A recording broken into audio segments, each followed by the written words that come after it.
এই গরমের মধ্যে আর কিছুই ভালো লাগে না। আমি তো তবুও ঘরে থাকি, যারা বাইরে থাকে তাদের কি অবস্থা হয়। Good morning everyone. আজকে হলো 1 এপ্রিল, এপ্রিল ফুল বানানোর দিন।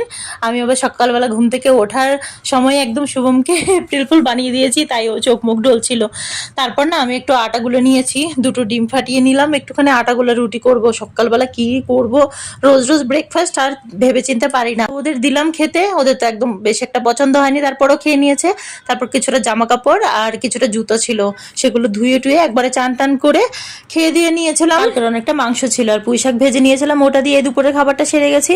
বিকেল বেলা একটু রেস্ট না করতেই ওই ঘর থেকে চিল্লানো, মা খিদে পেয়েছে। তারপর একটু ম্যাগি করে দিলাম আর আমাদের দুজনের জন্য 2 গ্লাস লস্যি বানিয়ে নিয়ে তারপর চললাম একটু ডিমার্ট, কিছু সামান আনতে হবে। আর মৌ যাচ্ছে, ওকে একটা ফুটবল লাগবে। এই যে এসেই আগে সবার আগে ফুটবলটা ধরে নিল আর আমি আমার জিনিসগুলো কিনে নিলাম। চলো আজকে এইটুখানি, ভালো লাগলে সাবস্ক্রাইব করে সাথে থাকো, আবার কালকে দেখা হবে। সবাইকে টাটা।